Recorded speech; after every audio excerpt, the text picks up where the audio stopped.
Olá, muito boa noite, queridos amigos telespectadores do programa Eclésia da Rede Século XXI. Estamos começando para todo o Brasil mais uma edição do nosso programa. Estamos ao vivo aqui direto dos estúdios da Rede Século XXI, que fica na cidade de Valinhos, região metropolitana de Campinas, no interior de São Paulo. Mais uma alegria, né? Mais uma semana, graças a Deus, nos encontrarmos para a gente conversar sobre algum assunto relacionado à doutrina, sobre a fé da igreja. O programa Eclésia é um programa de catequese, de história da igreja, Sagradas Escrituras. De vez em quando a gente pega um ou outro ponto, né, da doutrina para a gente tentar aprofundar, aprender um pouco mais. O programa de hoje é uma dessas ocasiões. Vamos tentar entender um conceito, que durante a nossa conversa você vai saber bem do que eu estou dizendo, né? Mas antes eu quero só lembrar rapidinho aqui que nós começamos a transmitir a nossa novena de Natal. A novena de Natal aqui da Rede Século XXI vai ao ar sempre às 19 horas. Né? Você pode acompanhar a partir de hoje, né? Já começamos a exibir a novena de Natal. Até, obviamente, tá aí as informações certinho. Às 19 horas começamos hoje, até o dia 23, né? Sempre às 19 horas. Esse costume é muito importante, a gente não pode perder, né? E na sua casa você deve rezar também, tá certo? Bom, então vamos para o nosso tema de hoje. Como eu estava dizendo, nós vamos falar sobre um tema muito importante e bonito, né, da fé católica. O tema é o seguinte: a voz do povo é realmente a voz de Deus? A voz do povo é realmente a voz de Deus? Sabe esse ditado popular que diz que a voz do povo é a voz de Deus? Vamos tentar entender isso. Quando a gente pensa diante da doutrina católica, se isso tem algum fundamento. Você sabe o que é sensus fidei? Vamos entender o que é esse sensus fidei na vida da igreja. O nosso convidado de hoje é o Padre Douglas Pinheiro, que está aqui do meu lado. Boa noite, Padre Douglas, bem-vindo. Boa noite, diácono, boa noite para todos que nos acompanham. Legal, o Padre Douglas já está, né, da casa aqui, já está vindo em muitas ocasiões, o que muito nos honra aqui a presença dele. Vamos conversar sobre mais esse assunto interessante. Então, lembrando, estamos ao vivo. Durante a nossa conversa, você pode mandar para a gente seu questionamento, a sua participação, seja pelo WhatsApp, pelo telefone.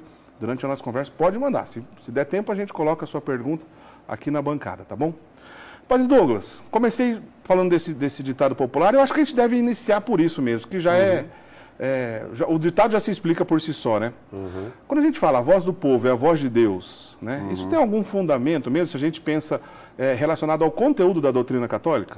Tem um fundamento, tem uma razão, né, para que se diga essa frase, embora ela não seja autoexplicativa, né? Ela não seja absoluta. A voz do povo é a voz de Deus, quando o que essa voz diz o que Deus quer dizer, de fato. Traduzindo esse termo, essa expressão, sensus fidei, né? Sensus é o sentido, fidei da fé. Então, o sentido da fé seria um instinto, né, que todo cristão batizado possui, por causa da virtude teologal da fé, de abstrair realidades divinas, né? Ou seja, de compreender muito mais do que com o intelecto, com a razão, com o coração, né? Um instinto sobre aquilo que Deus de fato está dizendo, quer revelar, né? Para ficar mais fácil de compreender o sensus fidei, nós usamos uma outra expressão muito parecida, que é o sensus fidelium, né? Sensus fidelium seria o senso dos fiéis. Então não são sinônimos essas expressões? Não, porque são duas palavras no latim, né? E o modo como são escritas, as declinações distinguem. Sensus fidei é o senso da fé, ou seja, esse instinto em si. Certo. Sensus fidelium é esse instinto nos fiéis. Entende? Entendi. Nos fiéis de maneira geral. Obviamente que o sensus fidelium é o sensus fidei, né? E vice-versa. Só fazendo a distinção aqui. Ou seja, Deus, quando Ele fala aos homens, ao longo da história, né, Ele fala por meio de experiências, por meio de revelações, por meio de pessoas escolhidas para que Ele se revelasse, né, os patriarcas do Antigo Testamento, profetas, reis, a plenitude em Jesus Cristo, na Nova Aliança e com os apóstolos. Então, ali Deus fala de si para os homens e revela a sua vontade, o seu desígnio. Basicamente, o senso da fé, né, esse senso da voz divina na história, trocando em miúdos, é o resultado, é o efeito de 3 dos 7 dons infusos do Espírito Santo, que nós conhecemos bem, né? A lista dos 7 dons que a gente estuda lá na catequese. Existem 3 desses 7 dons, que são os dons mais elevados, porque eles são ações do Espírito Santo diretamente no intelecto humano, na razão humana, que são inteligência, sabedoria e ciência. Então, o dom da inteligência, por exemplo, é aquele que me faz abstrair, perceber, compreender as realidades divinas, o que Deus é, como Deus pensa. Isso é o dom da inteligência. Certo. Já o dom da ciência é o dom do Espírito Santo pelo qual eu enxergo as criaturas como Deus enxerga. Então, uma coisa é como Deus se enxerga a si mesmo, dom da inteligência, certo, e as criaturas e tudo que ele realizou a partir da perspectiva dele, que é o dom da ciência, né? E a sabedoria é um dom que está entre os dois, que é aquele que me faz perceber o itinerário, não só a natureza, né, como na ciência e na inteligência, mas o itinerário da ação de Deus, a providência de Deus. Sabedoria vem do latim sapere, sabor. Eu sinto, eu saboreio as coisas a partir da perspectiva de Deus. Então você percebe que são muito mais instintos interiores do que propriamente compreensões, né?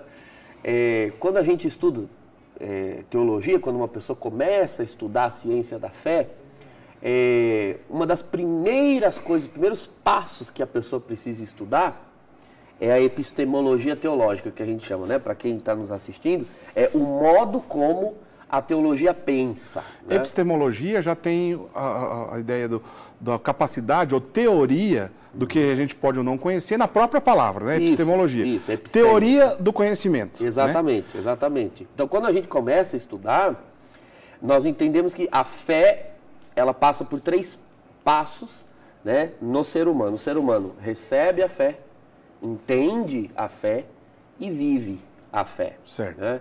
Então, auditus, né, ele recebe, auditus de ouvir, né, ele recebe, intellectus fide, ele compreende, e applicatio, ele aplica, vive, pratica a fé que recebeu.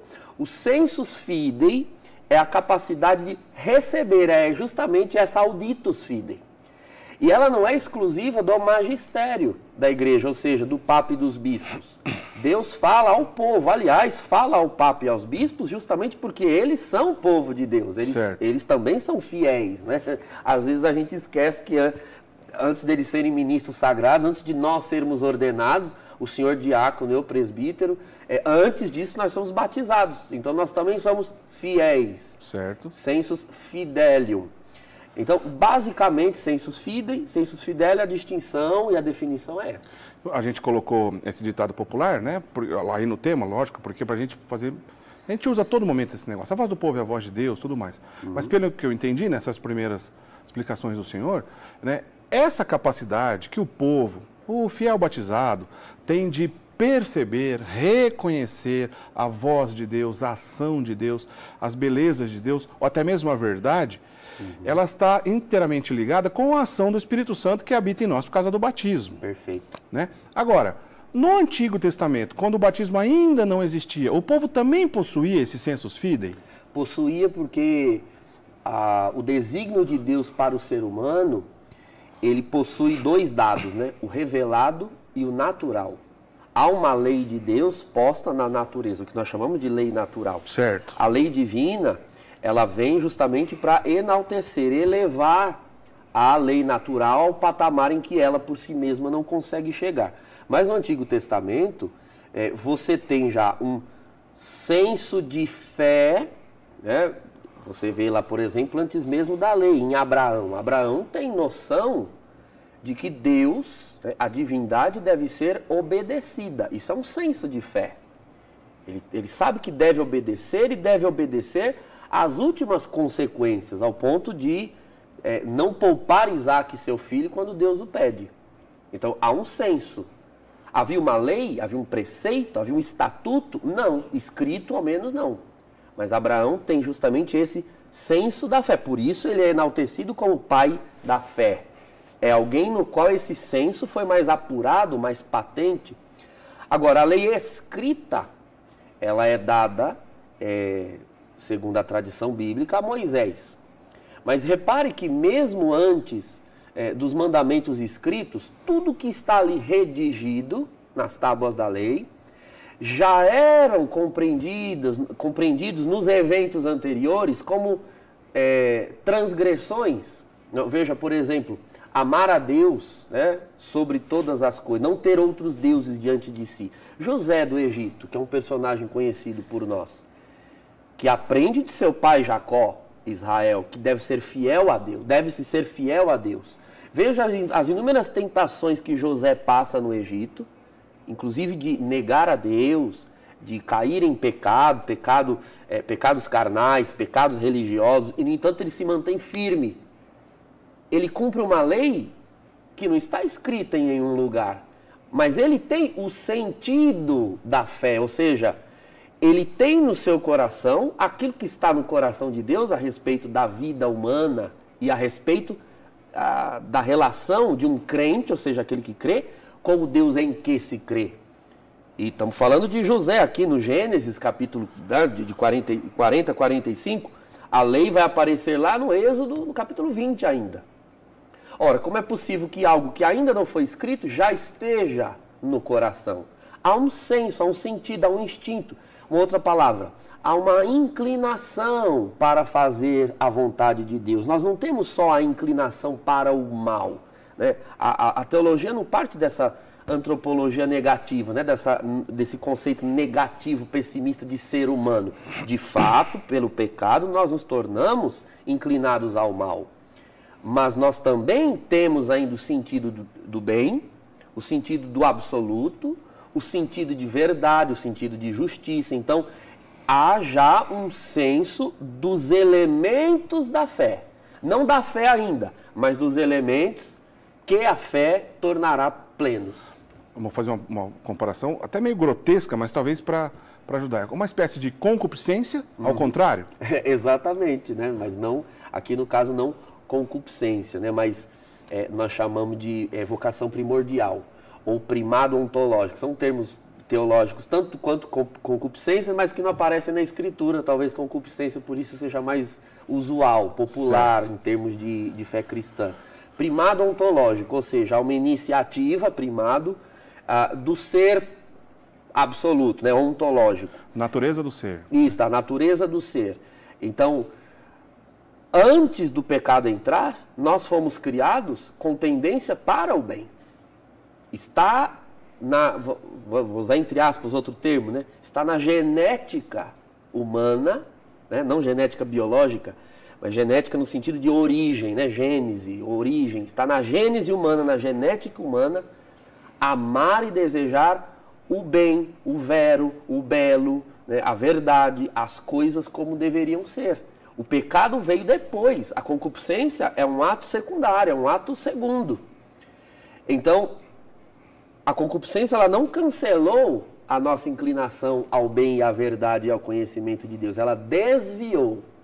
E esse termo é muito claro, né? Nós não deixamos de ter, por exemplo, corpo, alma e espírito, né? Uma alma imortal, um corpo. Acontece que a relação entre essas dimensões da vida humana se tornou uma relação conflituosa. Deus criou, né, a alma para ser iluminada pela ação divina. Essa alma iluminada pela ação divina domina o corpo e leva o corpo para o bem. Com o pecado isso se inverteu, né? A alma fica obedecendo o corpo, elimina a docilidade à ação divina. Então inverteu-se os fatores, inverteu-se a ordem, mas os elementos dessa ordem estão lá. Entende? Nós ainda temos essa capacidade de perceber, abstrair a vontade de Deus, o desejo de Deus. Por isso o Catecismo diz no parágrafo 27, né, o ser humano é capax Dei. Mesmo após o pecado original, ele é capaz de Deus. Então, quando a gente olha para a pergunta do nosso tema, né? A voz do povo é a voz de Deus? Uma outra maneira de responder, poderíamos dizer, se o senhor me corrija se estiver errado. Quer dizer que o povo tem a capacidade de repetir essa voz de Deus. Porém, não necessariamente ela vai repetir a voz de Deus, porque ela também pode fazer o contrário disso. Exato, exato.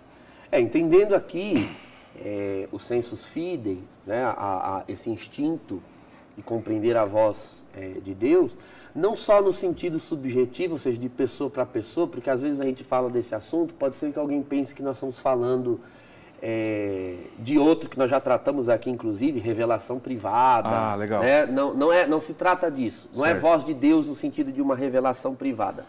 Se trata de voz de Deus quanto à fé da igreja, aquilo que deve ser acreditado. Por exemplo, quando surge um assunto, um tema, aborto. Vamos tomar esse exemplo. Tá. Aborto. Um cristão, ele não precisa ter lido Manivite, ele não precisa ter ouvido pronunciamentos papais, ele não precisa ter lido, ele não precisa nem ser letrado, saber ler. Pela fé cristã, você tem um instinto de que isso não agrada a Deus. Há um instinto em você. Mas como você sabe, onde você leu? Não li, não sei, mas eu sou cristão. Isso não está de acordo com a fé. Não é assim que se crê, não é assim que se enxerga a realidade. Então veja, esse instinto, é nesse sentido. Quanto a como o cristão deve viver, se comportar, aquilo em que ele deve crer. Uma vez eu tive uma viagem no Nordeste, né, onde minha família mora, e eu me lembro que durante a homilia, um padre, né, infelizmente devido à formação que recebeu, bastante progressista, no tempo pascal ele vinha dizendo que na verdade a ressurreição de Jesus não seria uma ressurreição física, né, que seria tal... O que ressuscitou foi a mensagem de Jesus, porque os teólogos do século XX vinham dizendo, né, fazendo descobertas, de que se descobrisse o cadáver de Jesus por aí em Jerusalém, isso não faria diferença. Estava negando uma verdade de fé. Sim, negando uma verdade de fé. E eu me lembro muito bem que, terminada a missa, do lado de fora, eu vi uma senhora evidentemente sem nenhuma formação teológica, catequética, uma senhora simples, do sertão do Ceará. Ela disse assim, olha, esse padre ele é muito inteligente, porque ele usou muitas palavras de teologia. Esse padre é muito inteligente, mas das coisas de Deus ele não entende não. Veja, o senso da fé que essa senhora tinha. Ela é uma teóloga? Não. Ela é do magistério da igreja? Não. Mas há nela um instinto de que aquilo que está sendo dito não está de acordo com a fé da igreja, não está de acordo com aquilo que sempre foi crido, entende? Esse é o sensus fidei, que deveria estar em todos os fiéis, do magistério aos fiéis leigos. Mas isso vai se verificar, né, num processo gradativo em que a revelação se dá, e vai culminar lá na frente nas conclusões dogmáticas, né, nos concílios, nos sínodos, nas bulas, nos pronunciamentos papais ex cátedra, oficiais, etc. Então, o que precisa ficar claro, né, que o sensus fidei e, portanto, fidelium, né, o sensus fidei é o senso dos fiéis, da fé nos fiéis, ele não é duas coisas. Né, para que fique bem claro, ele não é o consenso da maioria, como se os elementos da fé fossem o resultado de um processo democrático. Bom, se a maioria está dizendo que é isso, vamos acatar. Em que nós vamos crer? Né? Nós vamos acreditar que o matrimônio é indissolúvel? Vamos votar. Não existe isso. O que Cristo disse. Entende? Poderia a maioria não gostar de Cristo ter dito isso, mas se ele disse, está dito. Isso não está sujeito à maioria. Então, ela não é resultado da maioria, portanto, algo vindo da base, como fosse uma democracia. A própria palavra democracia é uma palavra grega, né? Ao poder do povo. Não, a autoridade, o poder da verdade não está na maioria, no povo. Ele vem de Deus. Esse é o dado da fé. E ao mesmo tempo ele não é a imposição magisterial. Ou seja, não vem nem de baixo para cima apenas e nem de cima para baixo, de cima que eu digo do magistério. O Papa e os bispos se encerram, deliberam, decidem e mandam todos crer. Também não é isso. Aliás, a ideia de dogma, a palavra dogma, quando é usada por aqueles que não são cristãos, principalmente não católicos, é usada nesse sentido pejorativo. Essa igreja é cheia de dogmas.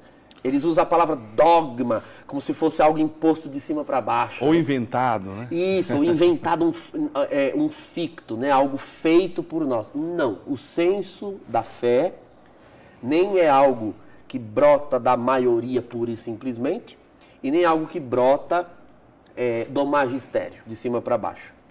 Brota de cima para baixo se nós formos para além deste mundo. Brota de Deus para o coração dos homens. Né? E não só por inspiração, mas por revelação, ou seja, o instinto que está em mim e em nós enquanto batizados deve concordar com a Escritura, com a tradição, com o magistério. Então, o sensus fidei é mais um instrumental que auxiliará na leitura dos fatos da fé revelados já por Deus. Né? Estão aí. Olha, eu vou dar um exemplo de que como algo que é crido pela igreja não necessariamente está atrelado à maioria. No século IV, houve uma heresia chamada arianismo, né? Acredito que tem até programas já falamos sobre isso. Isso, do Eclésia a respeito, depois você procura lá. Basicamente uma heresia que negava a divindade de Cristo. Né? Ela é bem mais sofisticada do que isso, mas basicamente isso. Jesus não seria Deus como o Pai.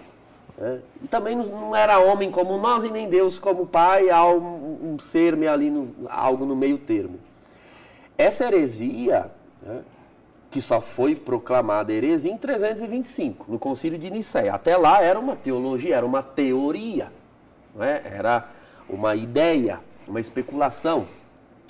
Ela foi muito simpática naquele período, muito simpática. Era simpática porque salvaguardava a unidade de Deus, ou seja, Deus é um só, então a gente não põe Jesus no patamar dele, e ao mesmo tempo nós não igualamos Jesus a todos os seres humanos, porque ele não é homem como nós, é algo muito superior.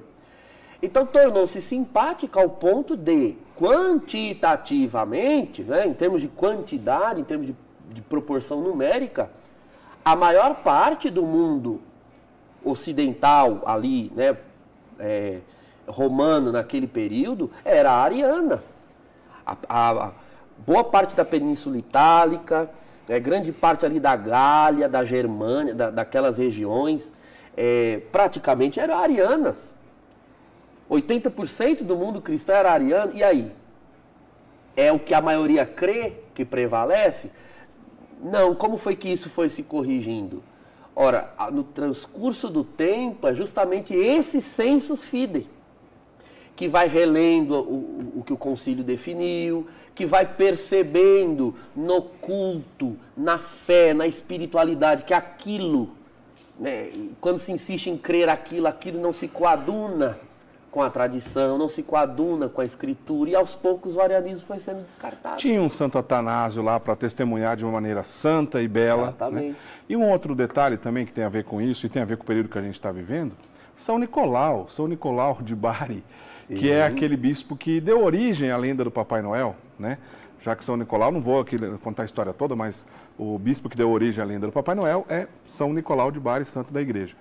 Nesse mesmo concílio de Nicéia, 325... Deu uma bofetada na cara de Ário, literalmente uma bofetada. Deu uma bofetada na cara do Ário, né, que era esse que estava defendendo essa heresia, a ponto de que ele sofreu uma pena por isso. Ele perdeu o direito de continuar sendo bispo. Tiraram dele o cajado, a mitra, e ele não pôde mais exercer o seu ministério. Foi preso por isso. Acontece que na prisão ele teve uma visão de Nossa Senhora e Nosso Senhor Jesus Cristo, que os devolveram, né, o cajado, a mitra, tudo mais, a ponto que por um milagre ele voltou a ser bispo. É um parênteses, mas ajuda bem a entender essa história. Sim, sim. Padre, a gente vai para um intervalo já. Na volta, eu queria mostrar primeiro um documento oficial da igreja que resume o que a gente está dizendo aqui, essa ideia de sensus fidei. E depois também eu quero tentar separar, o senhor me ajuda a entender se precisamos separar ou se faz parte dessa mesma discussão, o senso do sagrado. Ou aquelas pessoas, por exemplo, que têm uma disponibilidade melhor, uma piedade mais apurada. Sabe quando a gente olha para o interior, a gente fala assim, olha, aquele povo do interior guarda a fé aí, na capital não. Esse pessoal já perdeu o senso do sagrado. Vamos entender se tem relação ou não com o sensus fidei e também vamos ler um documento oficial da igreja que resume o que a gente está explicando para vocês aqui nessa noite, tá certo? Lembrando que durante o nosso intervalo agora você pode ligar para a gente, fazer sua pergunta, seja por telefone, as nossas atendentes estão lá disponíveis para anotar a sua pergunta aqui para a gente. Esse mesmo telefone você pode, por exemplo, obter informações de como você faz para se tornar sócio aqui conosco da Rede Século XXI, nos ajudar a manter no ar esse nosso programa e tantos outros aqui da casa. Né? Lembrando que nós só estamos aqui continuando com o nosso trabalho porque nós temos nossos queridos sócios que patrocinam essa obra de evangelização. Né? E você pode também mandar uma pergunta, o seu contato, a sua participação pelo WhatsApp. Né? O nosso WhatsApp é 19 99 774 2698. 19 99774 2698. Esse é o nosso WhatsApp. Você pode mandar também a sua pergunta. Quem sabe dá tempo no segundo bloco a gente colocar a pergunta aqui na bancada para o Padre Douglas responder, tá certo? Não sai daí, a gente volta já já.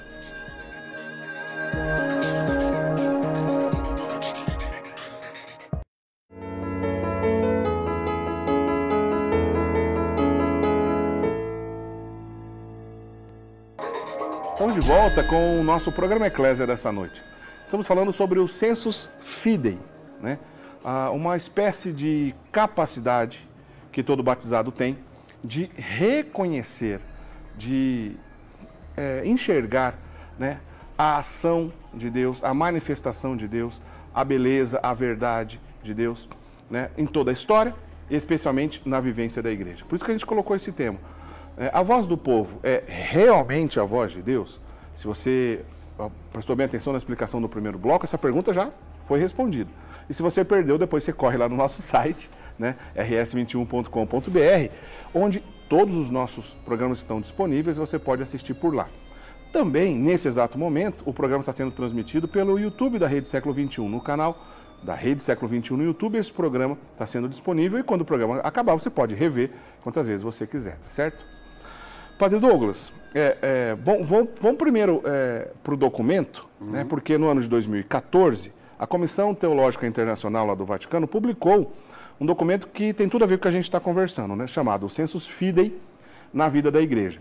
Eu retirei um trechinho, né, desse documento, que eu vou pedir para o nosso diretor colocar agora na tela. Eu queria que o senhor comentasse esse trechinho desse documento. Coloca para a gente, por favor, Bruno. Tem aí? Se não tiver ok, a gente coloca daqui a pouquinho. A gente tem um trechinho, então, do documento chamado Sensus Fidei na vida da igreja, né, que foi escrito em 2014 pela Comissão Teológica Internacional do Vaticano. Né? Daqui a pouquinho a gente volta nisso, então. Daqui a pouquinho a gente volta, né? Não está no ponto. Esse documento, ele resume o que a gente estava dizendo até aqui. Primeiro, então, vou inverter aqui, fazer a pergunta que faria depois da gente ler esse documento e que também prometi no bloco anterior. Já entendemos a ideia do sensus fidei. Tem a mesma relação quando a gente pensa em senso do sagrado, porque a gente acostuma um pouco a relacionar esse senso do sagrado com uma certa ação piedosa do povo. Eu até dei o exemplo aqui, alguém do interior, isso é perceptível. As pessoas no interior ainda têm o costume de passar em frente da igreja, fazer o sinal da cruz, tirar o chapéu na frente da igreja, né? Que parece que é uma vivência mais apurada, né, das coisas de Deus. E que muitos chamam isso de senso do sagrado. Esse senso do sagrado tem a ver com a piedade popular? E é a mesma coisa senso do sagrado e sensus fidei? Não, não é a mesma coisa, né? O senso do sagrado, ele é algo de mais natural, né? Você lembra que eu dei exemplos, como em Abraão, ali nos patriarcas, dei o exemplo de Jacó, dei o exemplo de José.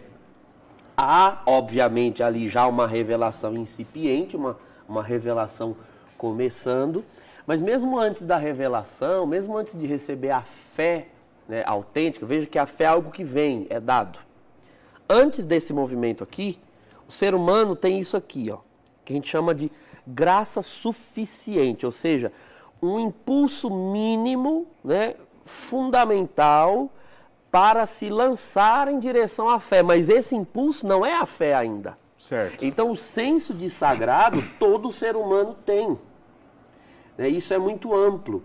Então, já chamar o senso do sagrado de senso de fé, né, não está correto. O senso de fé é quando esse senso de sagrado encontra a fé. Ah, entendi. E a fé é dada, entende? Não sou eu quem encontro com um esforço. Isso é dado à pessoa. Né? Porque senão nós vamos desvincular os sensus fidei do sacramento do batismo e das virtudes teologais. Então tem a ver com a graça de Deus também? Exatamente. Então, o senso do sagrado, ele é algo que humanamente pode e inclusive deve ser transmitido, ensinado. Então, quando nós observamos pessoas que têm atos de piedade externos, não estou dizendo que isso é ruim, que isso é mal, muito pelo contrário, isso é bom. Mas repare que, no mais das vezes, esses atos de piedade nos foram transmitidos humanamente, pelos pais, pelos avós. É muito mais uma tradição, com T minúsculo, né? Tradições que cooperam, que corroboram, que facilitam a pessoa a viver o senso da fé. Mas não é o senso da fé, são auxílios pedagógicos para vivê-lo. Certo. Ele é algo muito mais profundo, né? E muito mais aguçado, no sentido teologal da coisa. Ele vem de Deus, é dom de Deus, isso é o senso da fé. Bom, ao longo dos séculos, com o passar dos séculos, houve uma evolução no que diz respeito ao sensus fidei ou apenas no entendimento? E se há alguma outra divisão de águas, a não ser o próprio batismo? Não, o batismo né, responder de trás para frente, né? O batismo é a inserção desse sensus fidei na pessoa, né? Até porque o sensus fidei é sensus fidelium. E sem o batismo ninguém é fidelium, né?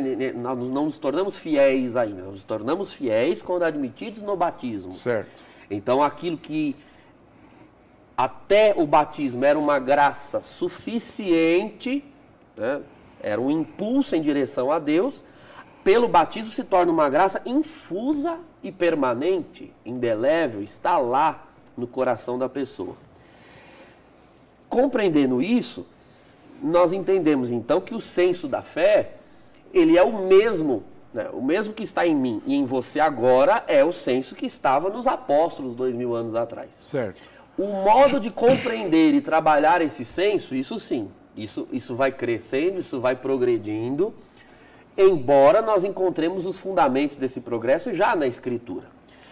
Veja, por exemplo, Atos dos Apóstolos 15, quando foi necessário decidir quanto à querela de batizar apenas ou também circuncidar, né? Está lá em Atos dos Apóstolos, capítulo 15. Veja que você tem ali 3 apóstolos numa discussão, Paulo, Pedro e Tiago. Pedro meio que numa posição de mediador, isso é bem evidente no texto, já propondo aquilo que é fé de 2000 anos da igreja, que Pedro e os sucessores de Pedro têm essa função de mediadores da fé, de confirmar a fé dos irmãos. Você tem Paulo propenso a uma parte e Tiago propenso a outra. Certo. O senso da fé está no coração dos 3. Só que esse senso, ele corre o risco de sofrer interferências, entende? Por isso que ele sozinho não se basta, ele pode sofrer interferências. Que interferências são essas? Nós já nos referimos a uma, a concupiscência. Então, vozes dentro de mim me impelem a crer algo. Ora, mas é preciso discernimento dos espíritos, né? É preciso discernir, mas que voz está falando? É o que eu gostaria que fosse, ou é Deus realmente falando em mim? Então, tem a concupiscência, tem o condicionamento humano, ou seja, Tiago, por exemplo, em Atos 15, é ferrenhamente judeu, né, e judaizante, mas porque ele cresce naquela fé, ele recebeu aquela fé. Não é fácil desvencilhar-se humanamente de algo que sempre foi crido e praticado. Por outro lado, Saulo, né, já Paulo, também foi, porém viveu outra experiência, testificada, né, pelo Espírito Santo, que era a evangelização dos gentios, dos pagãos. Então, esse senso da fé que está em nós precisa ser por nós purificado à luz de Cristo. Entende? Então, aí vão ser confrontados os fatos, a tradição, né? Nós estamos no capítulo 15. No capítulo 10, Pedro também já tinha visto Deus agindo sobre os gentios. Aí Paulo vem com esse testemunho. Tiago tem a humildade. Bom, eles estiveram fora, eu não saí daqui de Jerusalém. Então, Tiago conseguiu ir purificando, abrindo mão de uma tendência que era sua, embora em nenhum momento ele não diga que a salvação não era possível aos gentios. O problema não era se a salvação era possível, o problema é qual o meio para comunicar essa salvação. Então ele tinha o senso da fé cristã já em si. E aí, no fim de tudo, chega-se a uma conclusão e Pedro diz o parecer em nome de todos. Mas você percebe que é preciso que o senso de fé passe por uma perícia. Ou seja, alguns na igreja recebem de Deus a graça, a capacidade de abstrair o objeto dos sensus fidei, que é aquele primeiro passo que eu me referi no bloco anterior, a auditus fidei, mas essa auditus, essa fé recebida, ela precisa ser compreendida. Então, esse papel de compreensão é exercido pelos teólogos, que são aqueles que fazem a ciência da fé, e discernido pelo magistério, né? Pelos bispos em comunhão com o Papa, à luz daquilo que recebeu-se do Senhor, né, que está na Escritura, que está na tradição, e então se fará o ajuste, como ler aquele fato, como entender este assunto. Né? O sensus fidei nos traz até aqui, mas a inspiração, a graça vai completar o que falta ao sensus fidei, entende? O sensus fidei é, digamos assim, o segundo degrau. O primeiro era aquela graça suficiente, a noção de sagrado, como você bem mencionou, mas é preciso sair da mera noção de sagrado para entrar na vida de Cristo. Isso é o batismo. Agora, uma vez na vida de Cristo, é preciso progredir e ir formando a consciência à luz da doutrina recebida. O Papa João Paulo II escreveu um documento chamado Esplendor da Verdade, né, Veritatis Splendor, onde ele diz justamente isso. Na consciência do cristão é possível que ele encontre a voz de Deus. A voz de Deus está lá. Por outro lado, o cristão tem o dever de ir ao longo da sua vida formando a consciência à luz das conclusões a que outros que vieram antes dele foram chegando. Entende? Então o sensus fidelium, né, o senso dos fiéis, é de todos os fiéis. E é isso que um fiel de hoje precisa compreender. Que esse senso de fé que está em mim é de todos os fiéis, não é só meu. E quando eu digo todos, são de todos, não só os que estão aqui, mas os que já passaram antes de nós. Nós temos 2000 anos de fiéis que já fizeram perguntas que nós estamos fazendo, que tiveram dúvidas que nós agora estamos tendo, e é preciso visitar, né, os processos pelos quais passou o sensus fidelium ao longo de 2000 anos de igreja. Bom, além desse episódio das heresias judaizantes, das discussões judaizantes lá do início da igreja, isso aconteceu com a igreja em muitas outras ocasiões, muitos outros concílios. Então a gente começa a olhar para a história e falar, puxa vida, é verdade, isso aí está presente desde sempre. Né? Agora, padre, vamos mostrar então aquele trecho do documento, né? Eu vou lembrando, só um outro parênteses aqui, o senhor citou aí o documento Veritatis Splendor, do Papa João Paulo II. Nós temos um Eclésia também sobre isso, né? Você pode visitar a nossa página lá do portal da Rede Século XXI, Eclésia, rs21.com.br/Eclésia, né? Você clicou em vídeos, todos os nossos programas que já foram exibidos estão lá para você assistir. Tem um programa dedicado a essa encíclica, O Esplendor da Verdade, a qual o padre se referiu, que é muito interessante, é um assunto muito legal mesmo. Bom, então, repetindo, né? No ano de 2014, a Comissão Teológica Internacional do Vaticano escreveu e publicou um documento chamado Sensus Fidei na vida da igreja. A gente vai ler um trechinho agora, queria que o senhor comentasse na sequência, padre. Tá. Então, vamos lá. Está escrito assim: por meio do dom do Espírito Santo, o Espírito da Verdade, que vem do Pai, e que dá testemunho do Filho, citando São João, todos os batizados participam da missão profética de Jesus Cristo. A testemunha fiel e verdadeira. Eles precisam dar testemunho do Evangelho e da fé dos apóstolos na igreja e no mundo. O Espírito Santo lhes dá a unção e dons para esta alta vocação, conferindo-lhes um conhecimento muito pessoal e íntimo da fé da igreja. Na sua primeira carta, São João diz aos fiéis: Vós, porém, tendes a unção que vem do Santo, e todos vós possuís a ciência. A unção que recebeste dele, ou seja, de Cristo, permanece em vós, e não tendes necessidade de que alguém vos ensine, como sua unção vos ensina tudo. Como resultado, os fiéis têm um instinto para a verdade do Evangelho, o que lhes permite reconhecer quais são a doutrina e as práticas cristãs autênticas, e a elas aderir. Esse instinto sobrenatural, que tem uma ligação intrínseca com o dom da fé, recebido na comunhão da igreja, é chamado de sensus fidei e permite aos cristãos cumprir a sua vocação profética. Se você colocar esse nome aí, sensus fidei na vida da igreja, no Google, você abre esse documento, vale a pena ler, belíssimo, curtinho, muito legal. Um resumo, obviamente, do que o senhor ensinou até agora pra gente. Mas já adiantando para a gente aproveitar bem o nosso tempo, justamente essa citação de João, né, que afirma que a unção que recebestes do Cristo permanece em vós, e não tendes necessidade que alguém vos ensine. Por que precisamos da igreja, então? Não há um contrassenso quando a gente olha essa passagem e também quando a gente entende a doutrina da igreja? Então, mas os elementos da fé, eles são escalonados numa escala conhecida por nós. A primeira carta de São João, ela basicamente trata da encarnação do Filho, né? Basicamente, o tema central da primeira carta de São João é a encarnação, né, do Verbo. A introdução diz o que vimos, o que ouvimos, tocamos do Verbo da vida, etc. Então, ao redor da encarnação, nós temos os chamados dados querigmáticos da fé. Então, Deus manifesta o seu amor ao enviar Cristo, a salvação e a redenção dos pecados vem por meio dele, o dom, a unção, como ele diz, nos vem através dele. Então, o aspecto querigmático, né, o patamar do querigma, realmente é algo que não se precisa ensinar.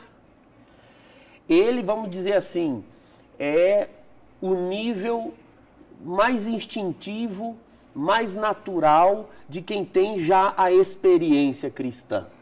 Entende? Que todos estão aptos ao anúncio mais básico, mais fundamental. É o querigma. Agora, do querigma para lá, e vem outras escalas da fé. Então, a catequese, a doutrina, depois a teologia, depois a mistagogia. Então, o querigma seria essa mensagem tão fundamental da fé que inere no instinto do cristão. Veja, alguém que nos acompanha, você não precisa de estudo nenhum para sentar-se ao lado de alguém e falar do amor de Deus, e falar de Jesus, e falar do quanto o pecado destrói, o quanto o pecado é mau. Isso não é uma questão de entendimento. Ninguém que tenha o dom de Deus, a graça de Deus operante em si, tem necessidade de saber, de aprender isso. Ela pode e deve, obviamente, aprofundar isso, ler algo sobre isso, né? Ler a vida dos santos, ler um documento da igreja. Mas repare bem, quando você recebe uma formação, quando você lê algo, né, a respeito da fé da igreja, o modo como aquilo está elaborado, né, aquilo que você recebe, o modo como está elaborado pode ser novo. Mas você sempre tem a impressão de que aquilo, embora elaborado de um modo como você nunca ouviu, o conteúdo daquilo não lhe é estranho. Veja, dificilmente há algo de todo estranho para nós cristãos. Você vai, né, concluindo aqui, você vai à igreja a vida toda e continua se maravilhando, se encantando com a palavra de Deus. Ela é sempre nova, na forma, na maneira, mas cá para nós, existem grandes novidades, ou seja, nossa, eu nunca, jamais ouvi isso. Não, você já ouviu isso. Talvez nunca desta forma, desta maneira, com essa assessoria da graça que atualiza a palavra em você. Né? É algo muito próprio da espiritualidade cristã. A voz de Deus que eu ouço com os meus ouvidos encontra a palavra de Deus que já está em mim. Então o encontro dessas duas palavras, vamos assim dizer, né, da graça que habita em mim, com a graça atual que completa a graça que está em mim, gera crescimento na vida cristã, gera ascese, gera progresso. E uma vez que essa luz entra na nossa inteligência, a inteligência convida a vontade e pela liberdade que temos, por essa vontade convidada, podemos aprofundar, crescer e converter. Né? Mais ou menos o resumo é esse. Eu não queria interromper o senhor não, estava muito interessante o que o senhor estava dizendo. Agora, padre, como é que a gente pode saber, como é que o fiel pode saber que ele está sobre essa ação da graça de Deus, que ele está inserido com esses dons extraordinários que o próprio batismo nos dá, vivendo essa graça do sensus fidei, a ponto de não errar o alvo? Como é que ele pode saber que ele está no caminho certo? E se, quando pinta a dúvida, a quem ele deve buscar para poder entender que lado da balança ele deve seguir? Não, a primeira coisa é tornar-se um canal cada vez mais desobstruído, né? Fazer da alma cada vez mais desobstruída. Não basta nós nos enchermos do que devemos, é preciso também nos esvaziarmos do que não devemos. Então, o estado de graça, né? A resignação, a renúncia ao pecado, tudo isso é fundamental. Em segundo lugar, é preciso, como eu mencionei a Veritatis Splendor há pouco, né, formar a consciência à luz da fé da igreja.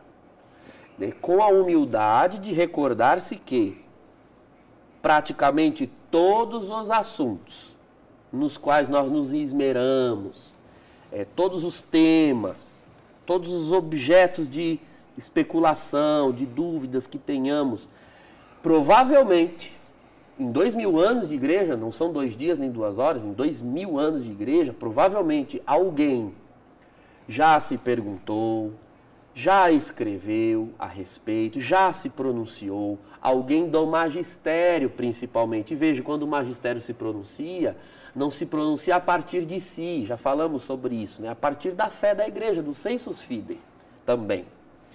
Então, a melhor forma é ter a humildade de buscar o magistério da igreja, né? Os documentos, as bulas, os concílios, as encíclicas, as constituições, as exortações apostólicas. Esse é o caminho mais seguro, entende? E quando eu digo caminho seguro do magistério, eu digo a letra, tá? A letra, procure, né, estudar, procure ler, porque infelizmente a história da igreja demonstra que mesmo um fiel, membro até da própria hierarquia, pode incorrer em algo fora da fé da igreja. Ário era um padre, não é? Pelágio era um bispo. Todas as grandes heresias carregam nomes dos seus autores, que por sua vez eram clérigos. Então, Martinho Lutero. Lutero era um monge, era um frei agostiniano. Então, é preciso ter esse cuidado, né? Obviamente, nós devemos estar atentos à voz dos nossos pastores. Mas aqui vem outro exemplo perfeito, né?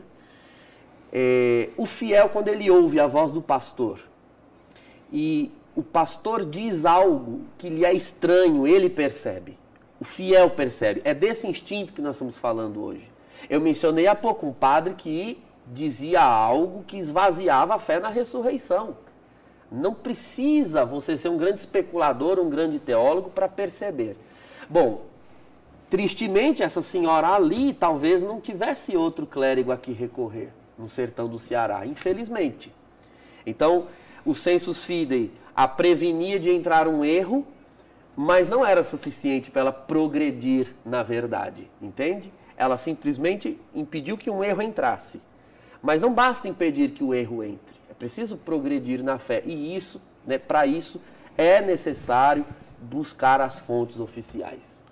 Bom, ainda com toda a dificuldade que a pessoa pode ter em relação, obviamente, à dificuldade de leitura, não está acostumado com termos técnicos, tudo mais, o primeiro passo é o quê? Buscar o pároco, a ajuda do pároco? Exato, exato. Até que se diga o contrário, ele é o pastor posto ali, né, pelo magistério, né, pelo bispo diocesano, sobretudo, que é o sucessor dos apóstolos, é quem salvaguarda o patrimônio da fé. É preciso ouvi-lo, conversar com ele, ver o que ele indica, né? E eu gosto de dizer isso ao povo, né? Quando você quer saber de um assunto e vai buscar lá com o pároco, veja se ele lhe indica, a princípio, documentos, né? Documentos. Isso é algo que é o pão nosso de cada dia da fé católica, né? Nós sabemos que os documentos pontifícios, por exemplo, começam sempre com algum nome em latim, né? Citando uma fonte do magistério, esse documento é do Papa tal, né? É João Paulo II, é Paulo VI, é Papa Francisco, é Bento XVI. Então, comece por aí. Outra dica que eu dou para as pessoas, né? Quando elas procuram o pároco, às vezes o pároco até ele indica um livro. Não, olha, tem um livro que fala sobre isso. Bom, existem muitos livros bons, mas também é por meio de livros que entram doutrinas estranhas. Então sempre peço, não, padre, mas um documento, não tem um documento assim oficial? Comece sempre pelas fontes oficiais. Tá? Ótimo, padre, muito obrigado. O assunto é interessantíssimo, voou aqui o nosso papo. Espero que tenha sido útil para vocês aí. Antes do senhor dar a bênção, padre, o senhor tem um site, as pessoas sempre procuram. O senhor divulga o site para a gente, onde o senhor pode, inclusive, apresentar outras catequeses? Sim, lá eu tenho algumas homilias, né? Se você entrar hoje, já agora, talvez a parte lá do podcast esteja fora do ar, que a gente está dando manutenção aí por esses dias. Mas tem lá o site padredouglaspinheiro.com.br. Entrando lá você encontra alguns cursos, né? O site é novo, aos poucos a gente está alimentando, mas tem homilias, tem alguns artigos, alguns vídeos, né? Inclusive programas feitos aqui na Século XXI, estão sempre com os links afixados lá, o Eclésia, o Brasil Cristão, né, o Na Verdade, programas aqui da TV, os links constam no site. Que o senhor trabalha bastante aqui e fora daqui, é verdade. Sim. Sua bênção, padre. Abençoe-vos o Deus Todo-Poderoso, o Pai e o Filho e o Espírito Santo. Amém. Obrigado, padre Douglas. Na semana que vem a gente se encontra aqui, né? No dia 22, pertinho do Natal, vamos falar sobre a encarnação do Verbo, né?